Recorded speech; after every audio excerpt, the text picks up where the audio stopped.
everyone, and welcome to this week's episode of the Alder Hour. We are back after a 2-week summer break. I hope everyone remembers where all the buttons are and what happens, but we're here. We are still your favorite way to end your working day or your favorite way to spend your lunchtime, depending on what time zone you're in. I'm Matt Alder. I host the Recruiting Future podcast, and also I host the Alder Hour. The Alder Hour is part of the Purple Acorn Network. So head over to purpleacornnetwork.com and you can find lots of information about the plethora of great shows that are now on the network. Also, make sure you follow Purple Acorn on LinkedIn. It's a great way to make sure that you get the live stream of all of the shows.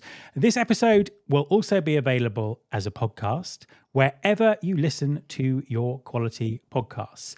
If you're watching live, please leave us a comment. We will try and remember to read them out. Join the conversation. We got some great topics tonight. We got a great guest. And we really want to hear your views on what we're going to talk about. So that's enough of me babbling on. Let's get on with the show. And I'd like to say a big hello to my two amazing co-hosts. Hi, Rhona. Hi, Jocelyn. How you doing? Hi, Rhona. How are you? I'm good. Excited to be back with everyone after 2 weeks off. And what have you been doing for the last 2 weeks? What have your Monday afternoons consisted of? I don't know. I've just slept in longer. If you guys know, I wake up late in the day. So since I didn't have to do this, I would just sleep longer. Do you know anyone I ever met who works, it's something to do with film or TV, always like gets up late? It must just be an occupational trait. Jocelyn, how are you? Yeah, doing really well. It's just been a mix of travel and meetings. So more meetings to put on the schedule. Excellent. And you're traveling today? I am, yes. Not too far from home, though. I'm in Orlando for the Florida SHRM conference. Cool. Sounds great. Well, I'm wearing my summer shirt today because it is August bank holiday in the UK today. So it's a big holiday. The last one of the summer. It's not really a holiday in Scotland, so I've sort of been working today, but I thought I'd wear a shirt to mark the occasion. So what are we talking about tonight? Rhona, what do you have for us? I fell prey to the latest craze buzzword out there, and we're talking about job hugging. I have no idea what that is, so I'm looking forward to find out. And my question is, who makes up these phrases? Is it you or it's not? It's definitely not me. I don't know who makes these things up. Fair enough. Well, we'll find out a bit later. And Jocelyn, what do you have for us? So I'm talking about a situation where an employee committed expense fraud. And we're just going to discuss a little bit about why that happens and what you as an HR professional can do to mitigate that type of risk in the future. Fantastic. So before we get on to the next bit, we don't do shout outs on this show, but we're going to make an exception and do a shout out. So I have a copy. Let me just get this on camera. I have a copy here of Mike Pedito's brand new book, which is out today. He was kind enough to send me a copy. Friend of the show. I think we interviewed him twice in 2 weeks at one point. But it's a great book. So highly recommended for anyone who's looking for a job or anyone who wants to know some great advice to give the job seekers that you know or that you're talking to. So quick commercial break shout out there. So let's get on with it and let's get into points and pints.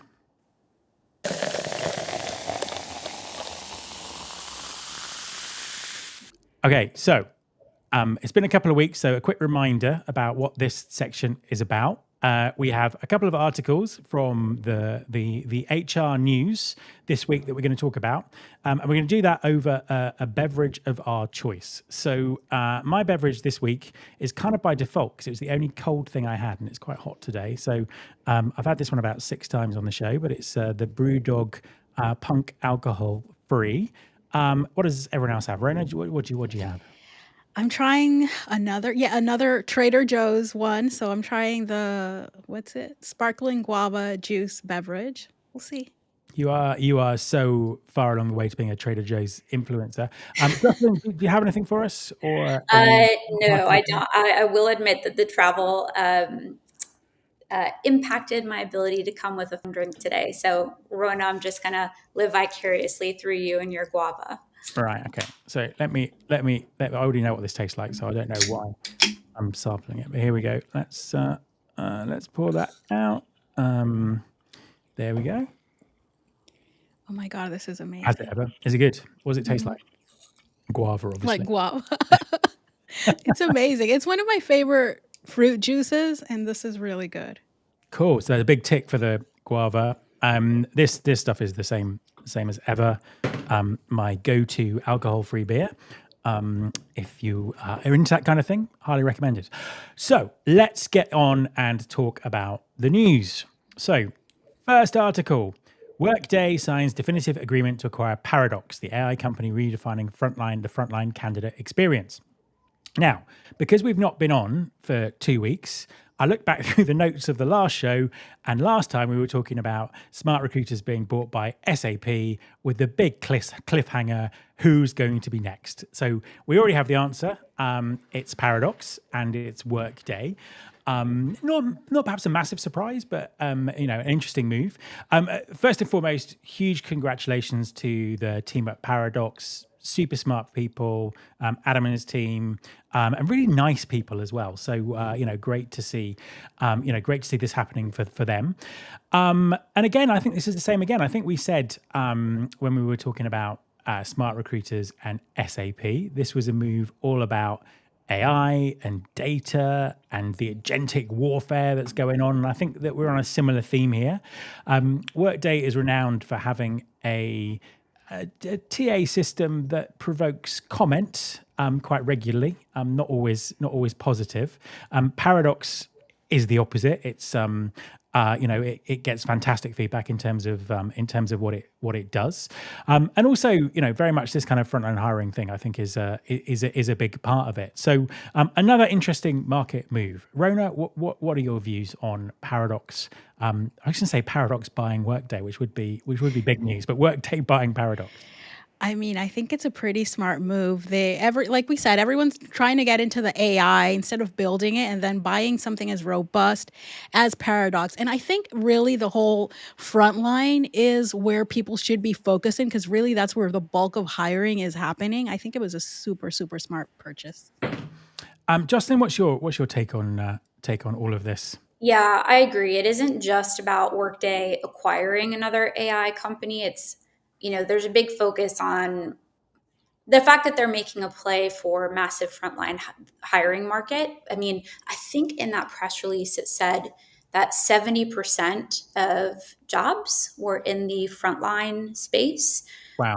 So that to me is like a huge indicator of where Workday is trying to go from a strategic perspective. I mean, you look at what Paradox is able to do, and if you can just imagine, let's say you're a job seeker and it's 10 p.m., being able to get instant feedback, being able to being able to schedule your interview, and also get support through chat, like that's a huge game changer compared to maybe experiencing what ends up being like a really frustrating backlog, and turns instead into this very personalized responsive journey. But one thing to really think about is the integration itself. So Workday really has an opportunity in bringing forward a really seamless integration. So combining, talent discovery, conversation, and hiring workflows. But if it's done right, it becomes really sticky with clients. But if it's done incorrectly or in a more sluggish fashion, then they could really risk fragmentation or even customer churn. So they'll have to be careful with that. Yeah, 100%. Because I think the potential here, just in terms of the data through the process and everything that Workday could bring from all the other stuff that they do, is enormous. But it's always a question about whether that potential gets fulfilled. I think the other interesting thing here is one of the things that Paradox does is it really empowers hiring managers. They've got a very big focus on that kind of hiring manager experience, and in some ways, bypassing some of the traditional things that recruiters do. Rhona, do you think this is a trend? This sort of hiring manager enablement?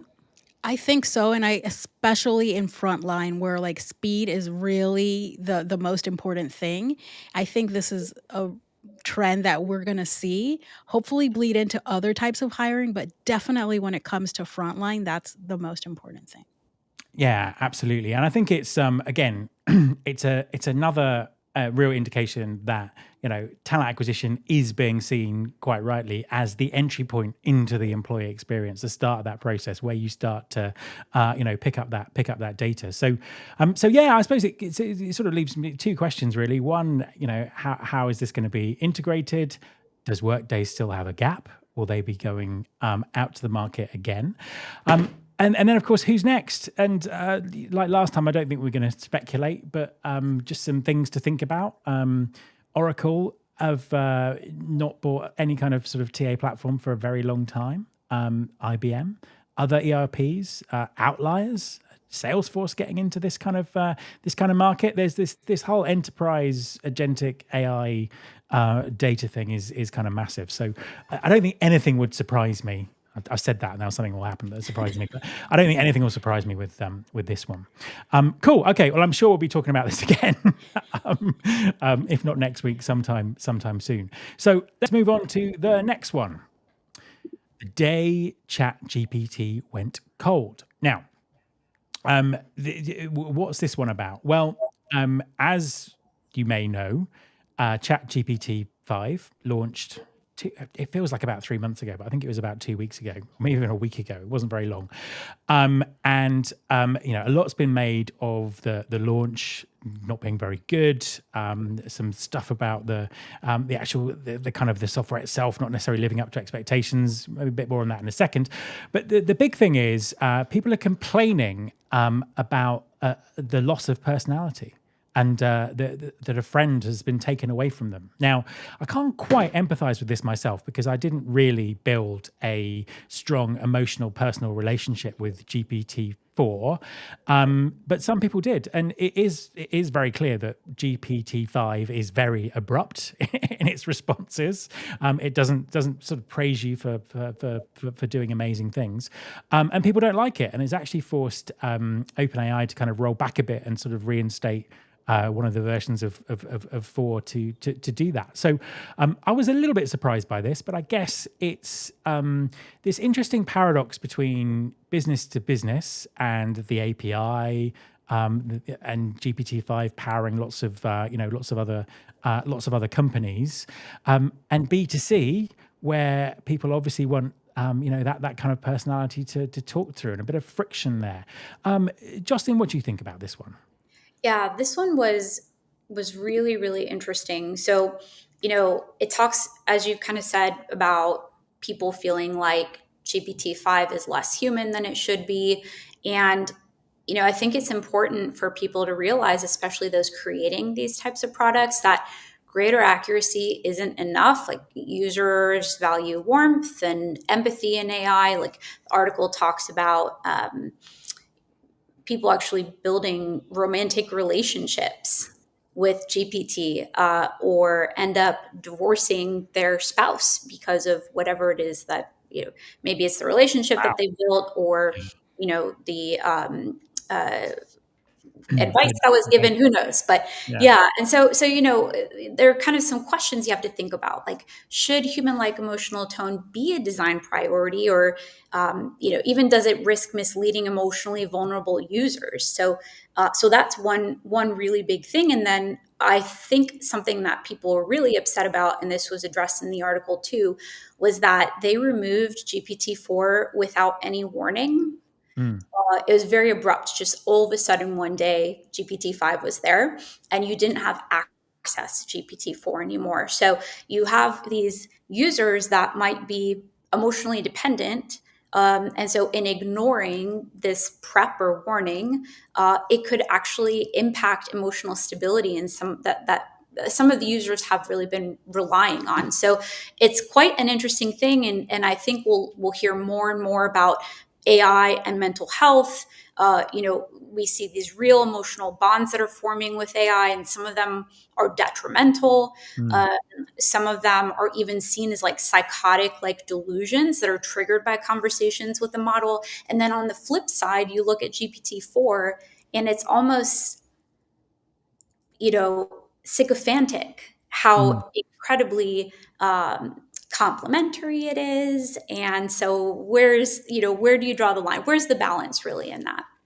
Yeah, I think it's a good point. I mean, I think it's a good thing that it doesn't do that anymore. But then, I didn't really, the sycophanticness and the emotions didn't really appeal to me anyway on it. But yeah, interesting. Rona, what do you think? Are you a fan of building emotional relationships with software? Or No, I mean, kind of like you, I really haven't noticed anything other than a difference in the speed of getting replies. And actually, to me, it has been a lot less accurate. So I use the main thing I use ChatGPT for is to try and go out and find me like news and things like that. It totally made up a whole story about it, told me about the acquisition of smart recruiters from but it made up company names and stuff like that. So that's really what it's been a difference to me. I don't think I've ever used it for advice on anything, so I haven't noticed a difference that's there.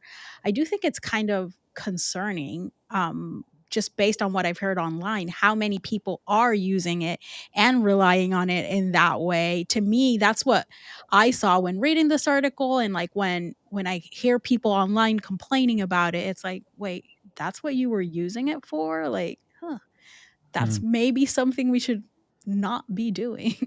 Yeah, and I felt that actually a lot of the publicity around the launch of it was just it kind of missed the main point really, because there was a whole stuff about the launch being the launch was rubbish, and has Sam Altman actually ever seen Star Wars, because he posted that picture of the Death Star and all this kind of nonsense. And then there were a set of people disappointed because it wasn't artificial general intelligence. Why anyone thought that it would be, I've got no idea. And there's just not been. There was a focus on the mistakes it makes and stuff like that. But bits of it I've been quite impressed with actually. I've been using GPT-5 Pro and GPT-5 Thinking, I think it's I think there's some stuff in there. There's obviously some things that haven't quite worked or all that kind of stuff, but it's almost like, have our expectations been inflated so far that we're expecting just a miracle every time, which I guess is going to be a problem for these companies as they move forward. Anyway, I'm sure we've not heard the last of this one either. In a minute, I'm gonna type into GPT-5 who's going to buy who next, and see what it says. We can hold it accountable for that. In the meantime, with that situation, let's go to the situation room.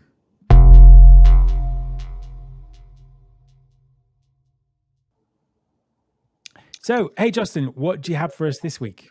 Okay, so it's a really interesting article just about policy violations and fraud in general. But there was an individual who'd committed expense fraud at work. I believe what they had done is they went out with a couple coworkers and ended up spending way more than what was allowable out of the expense policy. So they instead said that additional coworkers were there as well to try and cover that cost. They ended up, getting caught, getting into a lot of trouble. I don't know if they ended up getting fired or if it was just some other form of discipline. But anyway, it was a very interesting article because it highlights very clearly that compliance is really a leadership issue. It's not just an HR checkbox. And so, with Virgil, for example, that's something that I talk to a lot of HR professionals about, is the fact that, yes, compliance needs to be fully embedded within your culture to mitigate risk. But how do you do that if you don't have leadership's buy-in? So compliance really is a leadership issue. And so when people are cutting corners under pressure, it's less about them being bad apples and more about the fact that managers are failing to reinforce that ethics matters just as much as performance. And we see that in companies like Wells Fargo or even Volkswagen scandals, where it wasn't just employee issues, there were leadership failures there as well, which we clearly saw. Another thing that this article talked about was this idea around temptation, right? So temptation is systemic, not personal. So employees rationalize gifts or perks or expense fraud even as harmless. But the system of checks, registries, and accountability matters more than the assumption that people know better. So if leadership allows ambiguity around perks and expenses in some way, they're almost complicit in rule bending. So training is super critical in this situation. A lot of these compliance modules are boring, they're irrelevant, they're forgettable, and employees often see them as a kind of like a box ticking exercise. So compliance training really needs to feel like real world coaching with scenarios that employees actually face. Otherwise, I think it's probably just a wasted effort. And then, I mentioned culture a little bit. So, what we really want is a culture of escalation without fear. So, if employees don't feel safe raising concerns, pressure, temptations, ignorance, that really ends up, in many cases, resulting in misconduct. So, one thing that an HR practitioner could consider is working with their leadership team to ensure that whistleblowing is actually celebrated as a form of leadership and not necessarily treated as disloyalty, or not even necessarily, just not treated as disloyalty. So, kind of the big question here is, are compliance programs designed to teach people to act ethically, or are they just to protect the company legally? And I think that when you consider that in developing this type of training, you'll see that the difference really shapes whether employees truly internalize the rules. Yeah, 100%. It's a really interesting article actually because it really kind of broke down the reasons as to why this happened. I mean, I kind of sort of made a few notes. People under pressure, temptation, ignorance, greed, stupidity, all of those kind of things. But I think that culture thing is really is kind of really interesting because I've worked in organizations where there was real culture from the leadership down of kind of bending the rules, or this is acceptable even though it's not actually within the rules. And then you kind of seen that blow up in people's faces, but actually it was their managers or the leadership that kind of set the tone here. Do you think that's a kind of a big issue? That's a huge issue. And yeah, the article, I think it does address that a little bit, is the fact that, if leadership isn't showing this good example from the very beginning, then of course the rules kind of no longer apply. Employees feel like there's more flexibility and it's, as I mentioned earlier, it's kind of harmless. So I think you're spot on with that, Matt. Yeah, and I think the ethics stuff was really interesting about saying that actually humans are very bad at ethics or understanding ethics, in this sense of, do you know what, I deserve this because I don't get paid enough, or I've worked a little bit harder, or something unfair has happened. That kind of self justification that it's that it's okay. And as you say, the whole sense that this is a victimless crime, that it's like no one's getting hurt here, so it's all right for me to do that. So I suppose it kind of comes back to what you said about compliance and ethics training, and I know that from my experience and people I know who are having to sort of take these compulsory compliance modules, it is just seen as I'll just kind of press the button until it's finished, and it's all just common sense anyway. How can we make it more interesting? How can people get more engaged with it? Just kind of expand on that a little bit. Yeah, so I think the most important thing is making sure that it's interesting, it's useful, it's relevant. So actually just going to your employees and asking them, hey, do you understand the rules? You took this training. Are there any topics missing? So that feedback will really help with your design in terms of the content, in terms of how it's delivered, and ultimately, you're providing better training that way. But one of the best ways to do it is actually have not just real life examples, but real life examples that are happening at that company, Yeah. so that they can really understand. As you've mentioned, let's talk temptation for a minute. Oh, if I just add a couple more people to that receipt and it covers that bottle of wine that I ordered, that's okay. I work really hard and I deserve this and nobody's going to notice and all that. But if you were to incorporate examples like that into your training, it would really resonate, because if somebody thinks it's harmless, once they get the training and they know it's not, then they're less likely to do it. Yeah, that makes perfect sense. Jocelyn, thank you very much. It was really, really interesting, just to see this kind of broken down in a different way, rather than just sort of kind of straight right or wrong, employees are bad, that kind of thing. So thank you very much. And let's go on to our guest.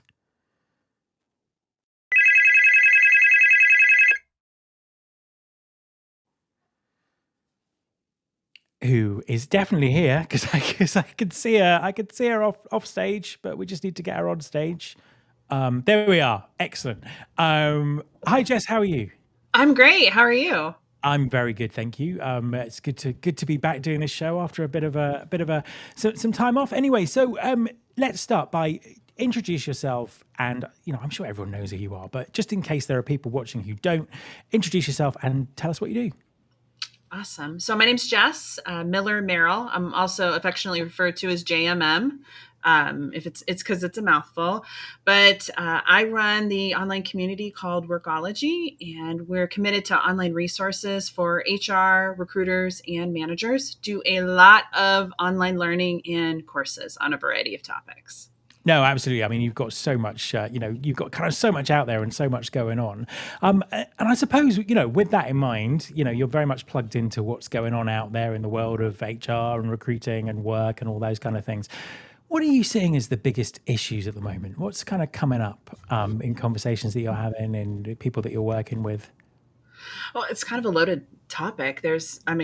A lot of a number of things, but I am really thinking a lot about the roles and responsibilities that our managers, as well as our recruiters, have on things like retention and the employee experience, and just making the workplace more supportive for the people that we've spent so much time and money to bring into our companies.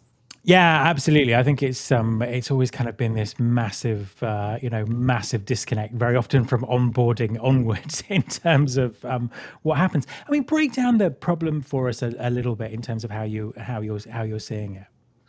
A lot of people are, that's not part of my job. I'm not being measured, especially when it comes to like retention. But when we think about the recruiter, the TA leader that's interviewing candidates, they're the first person that candidate engages. And so there's a lot of trust and relationships that are being built. And that person is seen as a really trusted advisor. So I personally feel like in some shape or form, recruiters are responsible for retention, and somehow, some way, it should be a part of their metrics in terms of how they are performing. Because by hiring good people, now I know we aren't in control of what our hiring managers do, but we are that person that they can maybe go to if maybe a candidate, now a new employee, has questions or needs support or information. Yeah, I think it's really interesting because I was talking to an employer a few weeks ago who was putting a lot of AI into what they do, but they've done a lot of research about what are the sort of the key human touch points that we absolutely need to kind of preserve to have that great experience. And one of them that, I mean, didn't surprise me, but it surprised me that it had come up was those successful candidates feel that they need that human advocate through the process. And when I've got jobs through agencies or work with recruiters, from a personal career perspective, it's always great when you feel that someone has got your back, and then that continues throughout your journey in the company. And I just think that kind of human thing is just so important at the moment in the world that we're living in. I am seeing recruit or candidates saying that they are removing themselves out of the hiring process if it's only AI. And I don't blame them. Like, we want to feel valued and have those relationships. Now, I think tools like Paradox are absolutely needed because we don't need a person to answer every single question, and we can have planned conversations that use AI. But for further along the process, I definitely think a real person needs to be involved to help create that bond and build that rapport. How else are you going to stand out from everybody if we're all using chatbots and AI automation? It's apples to apples. You can't really see what's under the hood of that organization that makes it special.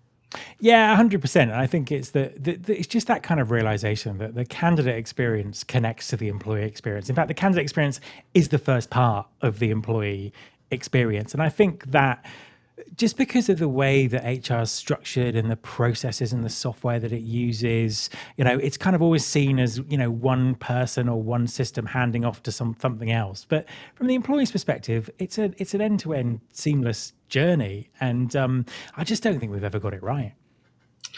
No, and I think we'll continue to not get it right. And until we think about truly investing in the candidate experience, asking questions, surveys, follow-ups, whatever, and then baking in a little bit of automation with real conversations. I think the soft skills that managers need, leaders need right now is going to be more important than ever, especially as we begin to automate a lot of our systems. Like, it's those one-on-one special moments, small conversations that are going to keep people at our companies. And do you feel that sort of, a lot of management training, leadership training is kind of out of date and not necessarily keeping up with where we are at the moment? Absolutely. I don't think it's changed to suit the busy professional or busy leader. I also don't think it's robust enough. We can just invest in a LinkedIn Learning 1-hour presentation, but that doesn't really tell me what I need to know. You and I cannot become experts in a specific area, or even, somewhat of someone who's knowledgeable without 4, 6, 8 hours of solid training and then being able to put that to use. Otherwise, we're just no better than a ChatGPT, just regurgitating information from a bunch of different sources. Yeah, I think that's it. That's a really great point. We kind of we have access to the world's information and the world's disinformation at a level that we've never seen before. But I've certainly noticed that over the last sort of decade or so, that sense of practical application or trying these things out or doing stuff is kind of just getting left behind because everything's moving so quickly. Well, yeah, we're all feeling behind. I mean, as soon as you get up, there's some new change, a new acquisition, 700 new tools that are being developed in an incubator somewhere for our space. And as a practitioner, you're left with, where do I start? I just want to be able to have an auto template to respond to candidates. That's where many of us are. Yeah, we don't even have an ATS. Some of us are still working in spreadsheets, and there's nothing wrong with that. But there's such a huge just broad spectrum of skills and experiences, managers, TA, we think about AI adoption too. Like, there's some people who are off to a great start. And then there's others that are like, no, we're banning it all. You can't access these tools. And there's obviously this huge sense of overwhelm and being left behind and all that kind of stuff, and that just sort of really adds to the kind of the burnout issues that we're seeing at the moment. I know this is an area that you also focus on. Are we getting more burnt out? Is it getting worse? How are we dealing with modern working life at the moment? I think it's just rising to the surface more, right? And people are more willing to talk about it now because there's articles, research, different things. But I think a lot of people are at a breaking point where after COVID, we went back to the working world. Now we're all at the office, but our responsibilities and the stress has not changed. Maybe it's increased because of economics, what our demands are, whether it's your partner as a parent or just your friend circle or whatever, it's grown. And we just don't have the tools to be able to manage or navigate simple things like boundaries. Like, imagine just putting your phone on do not disturb for 4 hours and not responding to anything. Like that's for me a sign of a really great productive person. But for some managers, leaders, if they can't get in front of you or get instant access to you immediately over Slack, text, phone, whatever, for 4 hours, that's a fireable offense. That's not the kind of work I want to work in. Yeah. But there's a lot of, I think, skilling and conversations that need to be had around that area right now. And what can managers do better? How can managers really sort of play a role in this? Because I think that, again, it's not something you really come across in classic management training, dealing with burnt out employees or preventing employees from burning out even better. What's your kind of advice to managers listening? I think the first thing is to get to know your people. They're people with lives and interests outside of your work. And that's not like, I don't need to have, your schedule, and I don't need to know all the things, but just start with maybe 2 or 3 things that you want to know about them and start to build that relationship. From there, you have to follow up with them. And I am a fan of one-on-one meetings with your people, minimum 1 time a month. Just checking in, have an agenda, talk about what you want from them. Maybe there's a new rollout coming or a change that's happening, but then give them space for them to talk to you, because perhaps the direction that you see them moving is not the direction that they want to be moving at all. So making space for those kinds of things, I think, is going to help make communication better. So if somebody does need to step back or take some time off or scale things down, they feel comfortable to be able to say, hey, life is lifing right now. I need to take a little bit of time off, or, I can't do this extra task that you assigned to me because I'm taking care of a parent, or, somebody got laid off in my family, whatever it is. We just need to be able to have space to communicate those things. And then as manager, we need to respect that request and make changes, accommodations, adjustments. That's part of being a manager or leader. That's your job, not to freak out. Absolutely. And I think it kind of goes back to what we were talking about earlier in terms of people building an emotional relationship with ChatGPT 4.0, whatever it was. I love my ChatGPT. It has a name, and I ask it all kinds of advice and questions. But I'm not getting married to my ChatGPT. Not yet. Yeah, absolutely. And so I think that's the other kind of angle on it, really, because we know that people are looking at AI coaching and all of that kind of stuff. And I think with the level of personalization that's possible, it certainly has a place. But I think that really it also emphasizes where that human interaction is really important. I have a friend on social media, and they are in a bad financial position right now. And ChatGPT has been a great tool for them to be able to talk to someone. Yeah. It doesn't replace a counselor or a therapist, but if you definitely need access to resources, being able to talk to an AI, I think, is better than talking to absolutely no one. So it'll be interesting to see how it evolves. My ChatGPT didn't really change that much in terms of its tone, but I've been pretty intentional about the prompts and the direction that I've given it. And I will give it a lot of sass when it tries to change up how it responds to me. Absolutely. I found I was getting stunning results out of Claude by just being really rude to it, which was not something. Isn't that crazy? But I was getting really frustrated, and it was, it's my kind of poor prompting that was causing it. But it did kind of correct, get my point and kind of correct what I was doing. So yeah, it is. It's kind of really interesting. But I mean, where's all this going? I mean, what do you think the future of HR looks like? I mean, it's such a disruptive, uncertain time. It's impossible to make predictions, but what do you hope is going to happen?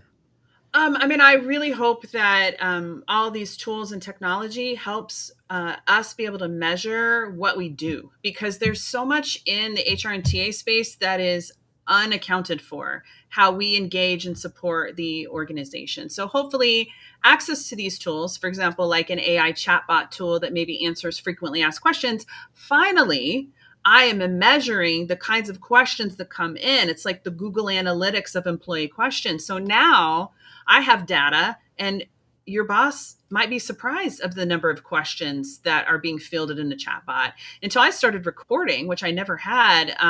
But if I started recording the number of questions, emails, responses for things like, hey, I need the EAP information. Can you tell me about this policy for benefits? I need to take, time off next Tuesday, but I have a negative PTO balance. What do I do? These are all common questions that I, as a field HR person, would get hit up with constantly. It's hard to get anything done, actually, when you have an open door for that. But now we have these tools that can automate some of these things. So people are taken care of, just like the Amazon chatbot takes care of my return, right? Makes it easier. I get my money. I know where to drop it off. Employees can get access, and it's accessible for different languages and your specific needs. So it sounds like a win to me. And then I can focus on more strategic things. Our jobs aren't going away. The workplace is going to get more complicated with all this AI technology, and then the need for soft skills and employee conversations. Yeah, no, I 100% agree. And lastly, where can people find you? Where can they find your content? Where can they connect with you? The place to go is Workology. And if you're interested in AI prompt writing and scripting, which is totally my jam, I have a new resource. It's 101 AI prompts, and I've organized it by kind of job responsibility for HR, recruiting, and then kind of the training side. If you just want to send me a note over on LinkedIn, just hit me up. I'll send you the PDF, get you set up. I just want to help make our jobs easier so we can support organizations, so we can have fun and just enjoy it. It should be this way. Absolutely. Jess, thank you very much for talking to me. It's time to go to trending or ending.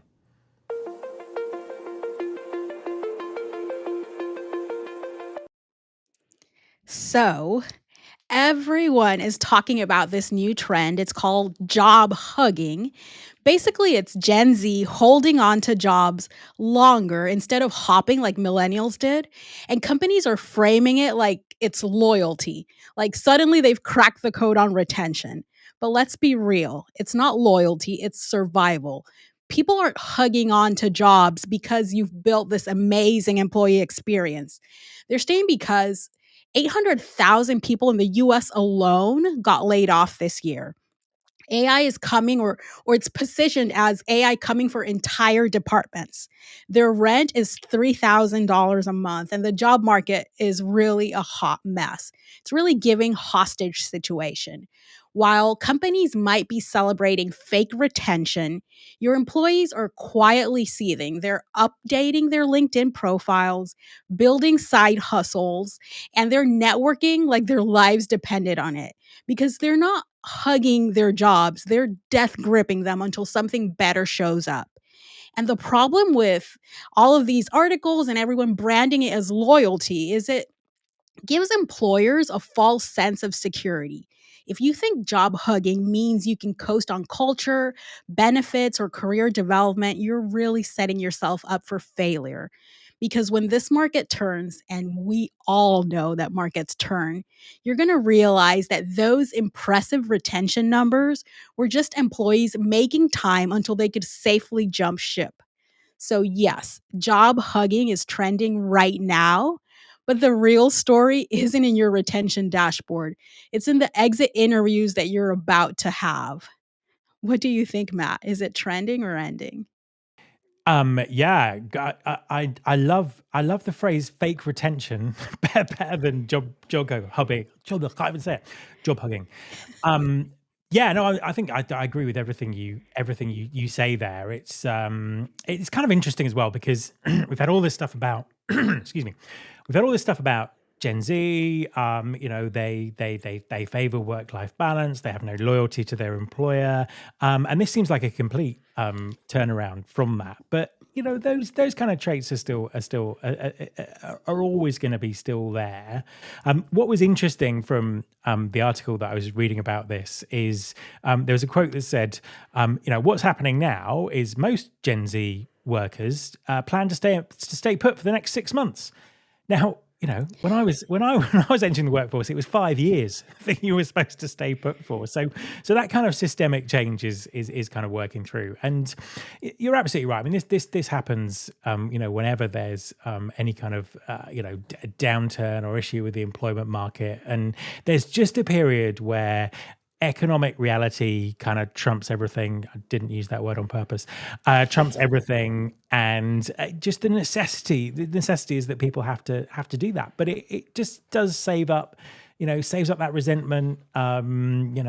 Quiet quitting probably turns to very loud quitting when we kind of move through it, really. So yeah, I'm really with you on it.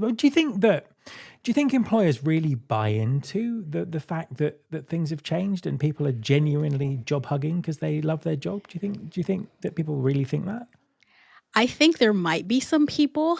It's just like we've all been, well, I've worked internal recruiting a long time, and there's these periods where when the numbers look great, like the retention numbers, senior management wants to be like, oh, yeah, we're doing so great. But anyone in HR, anyone in recruiting, we know what's happening. It's our job to like really educate the rest of the executive team and everyone else in the company to understand that while people might not be leaving at this moment, it really has to do with the market and not so much with what we're doing. Yeah, at some companies it might be what you're doing, but always like look to yourself and like really be self-aware enough to know, is this really something that we're doing, or is this a result of what's happening outside that we don't have control of right now? Yeah, and I think that sometimes I give people too much credit because there are people who are just like heads down in their job. They're in a leadership position. They're not really paying a huge amount of attention to what might be going on in the job market and things like that. And I certainly, in my work, I come across employers where hiring managers are still under the misapprehension that everyone wants to work for that particular employer, but that employer is now toxic and no one wants to work there. So I think what could employers do better to kind of be more in tune with the sentiment of the job seeking market? Is this a role that TA should be playing in terms of informing properly?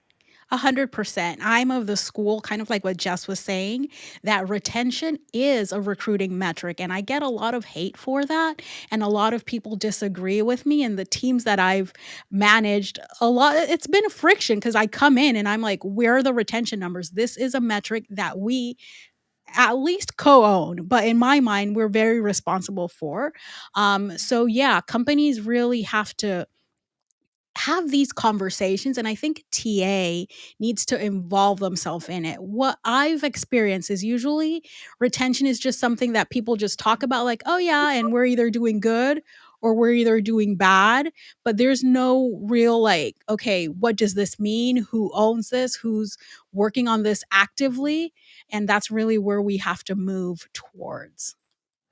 Yeah, I think that's interesting. And just for people who might not be fully tuned into this, what is it about being responsible for retention that recruiters don't like? I think it's because from what I've heard, it's because we find the people, we bring them in, we're not responsible for what happens after they're brought in. But to me, and my response to that has always been, you know the environment you work in. You don't only bring someone who checks all of the hiring manager's boxes, right?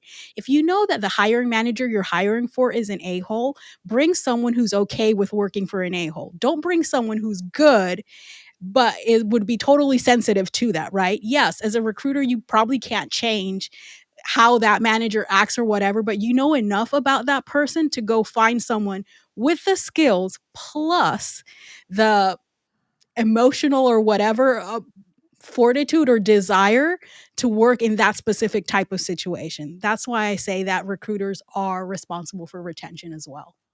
Yeah, and I agree with that. And I think it's just from an employer perspective, it's just making sure that all the data is being viewed holistically, because I think that retention can be used as a stick to beat recruitment with. That actually, it's not necessarily everything that they, there are other people who are responsible, and that's not being taken into account. So again, I think it's just having having that kind of whole picture about what's going on, with your workforce, what's going on with the market externally, what are trends, what are fads, what's just another word that someone's made up, what should we be taking, should we be taking seriously? And I think in a world where recruiting's kind of looking to kind of restate its purpose, where bits of it are being automated away, this just seems like a great opportunity to kind of great opportunity to seize.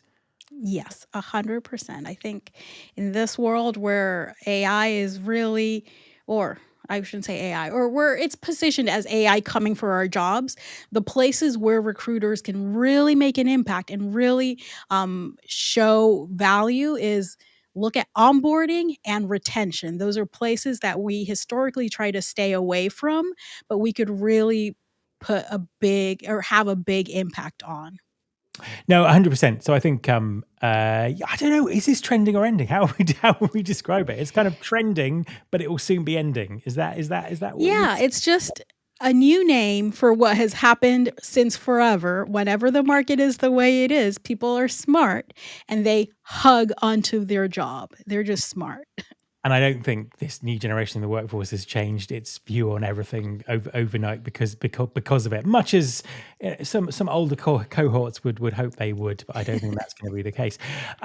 So final thing, I think we're a very influential show here, so I think we should make up the next key kind of HR trend or workforce trend. Have you got anything that you could throw in that we might want to talk about or get people talking about? Man, you're putting me on the I spot am for putting you this up. one. I don't know. I don't have that brain of the journalist. I wish I did that come up with these names. I need to maybe hang out with some Gen Zers to see what they're calling things. Absolutely. So I made one up earlier before we started. So I'm going to go for career Ludditing. Huh. So the idea here is like, Luddite is very often seen as a kind of an insult. If you look at the historical perspective, Industrial Revolution, it was people breaking machines to preserve jobs. So I suspect that there's going to be this kind of AI backlash. Where people are, we're kind of maybe seeing it a little bit already, where people are seizing on where AI is not working, and using that as excuses or sabotaging it or something like that. So that's my contribution. Let's see what happens and see if anyone picks that up. So if anyone wants to I write like it, it. it's we'll see. So yeah. Well, thanks very much for bringing that to. I'd not heard of it, so thanks for bringing it to my attention. But as you say, it kind of makes perfect sense. So brilliant. Thank you very much. Speak to you next week. See you next week. Okay, cool. So we are at the end of the show. That just flew by, didn't it? So yeah. So lots of other fantastic shows in the Purple Acorn stable. HR Morning Show, From the Desk, My First Job, From X to Z, Rhona's podcast, Work Influencer. Have I got that right? Workfluencer. How'd you say it? Workfluencer. There we are. I almost got it right. Which is fantastic, by the way. You should definitely check that one out. And lots of other stuff as well. So check out purpleacornnetwork.com. Go to the LinkedIn page. This podcast is obviously available. This show is available as a podcast, as are all the Purple Acorn shows. If you want to hear my long form interviews, then check out Recruiting Future. We will be back next week. I'm already looking forward to it. This is Matt Alder, clocking out.